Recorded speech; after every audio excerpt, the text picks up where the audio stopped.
तो hello guys, आप सबका स्वागत है फिर से मेरी एक और नई वीडियो में। आज हम एक्सप्लेन करने वाले हैं सोलो लेवलिंग के छठे एपिसोड का। अभी तक आपने इसका पिछला एपिसोड नहीं देखा है तो जल्दी से जाके देख लीजिए, आपको उसका लिंक डिस्क्रिप्शन में मिल जाएगा। और आप मुझे सजेस्ट भी कर सकते हैं कि मैं अगली वीडियो किस एनिमे के ऊपर लाऊं। तो चलिए बिना किसी देरी के आगे की कहानी को जानते हैं। जैसा की हमने देखा था कि जिन्वू को ढूंढते हुए चाहिर भी वहां पर आ जाती है और वो सोच रही होती है एक ई रैंक का हंटर ए रैंक के डंजन में क्यों गया, क्या उसे अपनी जान प्यारी नहीं है। और वो सोचती है क्या जिन्वू कल बॉस से लड़ने आया था, क्योंकि उसके हाथ में हथियार भी थे। और वो फिर माइनिंग टीम के लीडर से पूछती है मैं भी इस डंजन के अंदर जा रही हूँ, और वो खाली हाथ आई थी, इस वजह से वो माइनिंग टीम के लीडर से एक हथियार मांगती है। माइनिंग टीम का लीडर उसे अपनी खुदाई करने वाला हथियार देता। चाइल्ड कहती है तुम्हारे पास कुछ और नहीं है, जैसे तलवार या भाला। जिसपे माइनिंग टीम का लीडर कहता है कि हम लोग तो मजदूर हैं, हमारे पास ये सब कहाँ से आएगा, हमारे पास एक और फावड़ा है, आपको चाहिए तो बताओ। जिसपे मिस चाइन कहती है रहने दो, मैं खाली हाथ ही अंदर चली जाती हूँ। और जाने से पहले मिस चाइन फिर से पीछे मुड़ती है, लीडर के पास जाके वो हथियार ले लेती है और कहती है खाली हाथ जाने से तो ये बेहतर है। फिर हमें अंदर डंजन का सीन दिखाया जाता है जहाँ पर हाई ऑक्स थे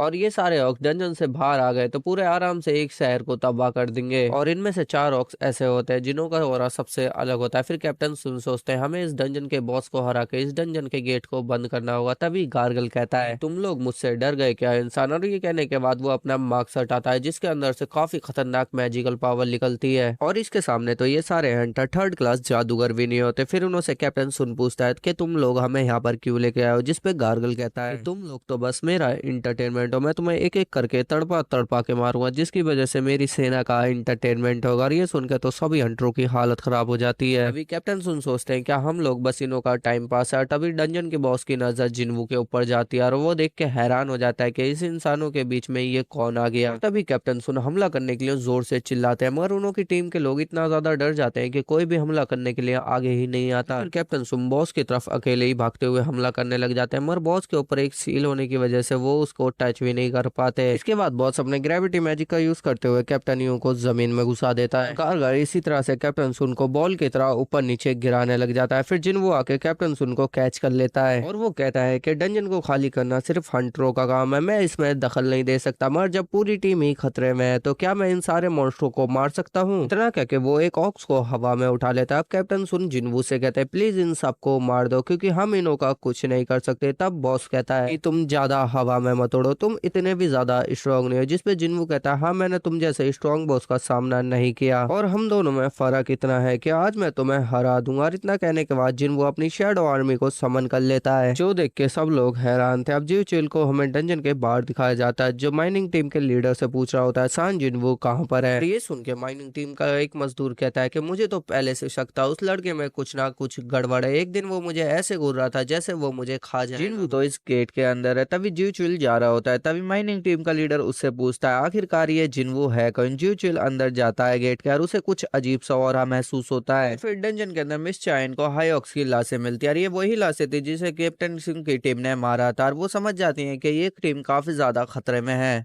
और फिर वो डंजन बॉक्स की तरफ भागने लगती है। फिर इधर डंजन बॉक्स कह रहा होता है कि तुम्हारी इतनी सी छोटी सेना मेरी इतनी बड़ी सेना का कैसे मुकाबला करेगी। और तभी जिन्वू अपनी पावर से वहां पर मोनार्क डोमेन बना लेता है और ये जिन्वू की एक नई स्किल होती है जो उन्हें डीमन कैसल के 70वें फ्लोर को पार करने के बाद सीखा था। और इसी स्किल के अंदर जिन्वू की शैडो आर्मी को एक पावर बूस्ट मिलता है। इसी वजह से जिन्वू की शैडो आर्मी काफी ज्यादा स्ट्रॉन्ग हो जाती है और जिन्वू की शैडो आर्मी डीमन कैसल में जाने के बाद और ज्यादा स्ट्रॉन्ग हो गई होती है। और वहाँ के हंटर सोच रहे होते हैं यहाँ पर क्या चल रहा है, और अच्छा से अच्छा जादूगर सिर्फ 2 ही सोल्जरों को समन कर सकता है और इतनी सारी पावर एक इंसान के पास कैसे हो सकती है। बॉस की सेना शैडो आर्मी पर अटैक कर देती है, मगर जिन्वू की शैडो आर्मी काफी ज्यादा स्ट्रॉन्ग होती है। और दूसरी तरफ आयरन और ग्रेसी उन सारे मॉन्स्टरों पे भारी पड़ रहे होते हैं और जिन्वू भी उन्हें सब्जियों की तरह काट रहा होता है। और हंटर टीम सोच रही होती है कि ये तो मिस चाइन जितना स्ट्रॉन्ग है तो ये कमजोरों वाले काम क्यों कर रहा था। अब वो स्मार्ट मैजिकल पावर अटैक करने लग जाता है, जिन्वू के कुछ सोल्जरों को जला देता है। कहता है कि सोल्जर तुम्हारे सिर्फ तुम्हारी कठपुतलियां। जिन्वू कहता है कि मेरे शैडो सोल्जर मैं जितनी भी चाहूं उतनी बार जिंदा कर सकता हूं। और अब बॉस जिन्वू की तरफ एक बड़ी सी शील्ड फेंक के मारता है, मगर जिन्वू उससे बच जाता है। फिर वो ग्रेविटी मैजिक का यूज करते हुए उनों के ऊपर पत्थरों की बारिश कर देता है। फिर वो कहता है कि मैं जब तक तुम्हारे शैडो आर्मी को मारता रहूंगा जब तक तुम्हारी मैजिकल पावर खत्म ना हो जाए। फिर वो ये कहने के बाद उनों के ऊपर फायर अटैक कर देता है। जिन्वू की शैडो आर्मी जलने लगती है और कैप्टन सुन की टीम तो इधर उधर सिर्फ भाग रही होती है। और इधर जिन्वू भी समझ जाता है कि बॉस उसे अपनी मैजिकल पावर से अपने आप से दूर रख रहा है। चिल भी काफी ज्यादा करीब होता है और वो सोच रहा होता है मुझे अंदर जाना होगा। और दूसरी तरफ बॉस की सेना नंबर में काफी ज्यादा होती है मगर शैडो सोल्जर भी काफी ज्यादा स्ट्रांग होते हैं और जिन्वो की मैजिकल पावर काफी तेजी से खत्म हो रही होती है। और फिर वो अपनी इन्वेंट्री में से एक मैजिकल बोतल निकालता है और उसे पीने के बाद अपनी सारी मैजिकल पावर दोबारा रिस्टोर कर लेता है। फिर वो अराइज के सभी मरे हुए मॉन्स्टरों को अपनी शैडो आर्मी में शामिल कर लेता है और वो कहता है कि इस बॉस को भी मारने के बाद वो अपनी शैडो आर्मी में शामिल कर लेगा। ये सुन के तो बॉस की हालत खराब हो जाती है और वो सोच रहा होता है ये कहीं वो इंसान तो नहीं है। तभी उसके अंदर कुछ गिलिच होता है, हमें पूरी बात सुनने को नहीं मिलती। बॉस कहता है अगर ये सच में वही इंसान है तो मैं यहाँ पर क्या कर रहा हूँ। जब से मैंने आंखें खोली हैं सिर्फ मुझे एक ही कमांड सुनने को मिलती है और इंसानों को मारते रहो और मैं इसी का पालन कर रहा था। बॉस अपने चारों सेनापतियों को उनके ऊपर हमला करने का ऑर्डर देता है। फिर चुइल को पता लगता है जहाँ पर कैप्टन सुन जिस गेट के अंदर अपनी टीम लेके गए थे वो तो एस रैंक के बराबर का गेट है। अगर इस गेट के मॉन्स्टर बाहर आ गए तो जेजू आइलैंड वाला कांड फिर से हो जाएगा मगर इनों के पास टाइम होता है इस गेट को बंद करने का। और फिर वो डंजन बॉस को मारने की सोचते हैं और वो सोच रहे होते हैं अगर कुछ गड़बड़ हुई तो हमें दूसरी गिल्डों की भी मदद चाहिए होगी। और इधर बॉस के सेनापति आयरन टैंक और इग्रिस से लड़ रहे होते हैं और वो आराम से इनों की बैंड बजा रहे होते हैं। हंटर भी सोचते हैं उनों की मदद करने की तो बॉस उन्हें घायल कर देता है और कहता है कि बच्चे हमेशा बड़ों की लड़ाइयों से दूर रहते हैं। अब वो नीचे लड़ने के लिए खुद आ जाता है और फिर वो जिन्वू के ऊपर मैजिकल से पॉइजन अटैक करता है। लेकिन हमें तो पता है जिन्वू के ऊपर कर्स और पॉइजन का कोई भी असर नहीं होता। तो अब दोनों जादूगरों को बुला के उन्हों से एक बड़ा सा फायर का गोला बनवाता है और वो सीधा बॉस की तरफ फेंक देता है और वो उसकी शील्ड को तोड़ता हुआ जाके सीधा उसके मुंह पे लगता है और यहाँ पर चाइन आ जाती है और वो यहाँ पर आके देखती है यहाँ पर क्या चल रहा है। तभी हंटरों की टीम अटैक करने में लगी हुई होती है और बॉस अपने जादू से काफी ज्यादा बड़ा हो जाता है। वो जिन्वू को कुचलने की कोशिश करता है लेकिन जिन्वू वहां से तुरंत ही हट जाता है। बॉस अब फायर अटैक करता है लेकिन वो जिन्वू की शैडो आर्मी के साथ अपनी भी सेना को जला देता है। लेकिन जिन्वू को तो उस अटैक से कोई भी फर्क नहीं पड़ता और जिन्वू अपने डैगर निकाल के उसकी आंखों में घुसा देता है और वो जादूगर होने की वजह से वो अपनी सेना के बिना बहुत ज्यादा कमजोर होता है। अगर कोई लड़ने वाला योद्धा हो तो वो जादूगरों को आराम से हरा सकता है। और जिन्वू के ऊपर फिर वो आग से अटैक करता है लेकिन जिन्वू उस अटैक से बच जाता है। जिन्वू के अटैक से भी बॉस को कुछ ज्यादा चोट नहीं आई होती तो जिन्वू एक बड़ी सी चैन लेके उस बॉस को बांध के नीचे गिरा देता है। जो जी चुइल की मदद करने आया था वो जिन्वू को देखने लगता है। आने की तो कोई भी जरूरत थी नहीं। चाहिर भी समझ जाती है कि जिन्वू टॉप लेवल का हंटर है लेकिन वो जिन्वू के हाथों से मरने की बजाय अपने सेनापति से अपना खात्मा करवा लेता है। खैर जिन्वू अब उसकी बॉडी के पास जाके अराइज कहता है और उसे भी अपनी शैडो आर्मी में शामिल कर लेता है। जिन्वू की शैडो बनने के बाद कार्गल काफी ज्यादा शायद हो जाता है। सिस्टम उसको बधाई देता है। कार्गल काफी हाई रैंक का होता है और वो काफी ज्यादा स्ट्रॉन्ग होता है। जिन्वू की शैडो आर्मी अब उसके आने के बाद और भी ज्यादा स्ट्रॉन्ग हो गई होती है और जिन्वू ने आज अपना सीक्रेट रिवील करके तुम सबको बचाया है। हमें उससे कोई भी सवाल जवाब नहीं पूछना चाहिए और तुम्हारी वजह से आज हमारी जिंदगी बची है तो हम तुम सबको शुक्रिया करते हैं। और इन्हों की बातों के साथ हमारा एपिसोड खत्म हो जाता है। आई होप कोई आपको वीडियो काफी ज्यादा पसंद आई होगी। अगर आपको मेरी एक्सप्लेनेशन थोड़ी भी अच्छी लगी हो तो हमारी इस वीडियो को एक लाइक जरूर करें और आप मुझे सजेस्ट भी कर सकते हैं मैं अगली वीडियो कौन से एनिमे के ऊपर लाऊं। तो चलिए मिलते हैं किसी और वीडियो में, तब तक के लिए बाय बाय।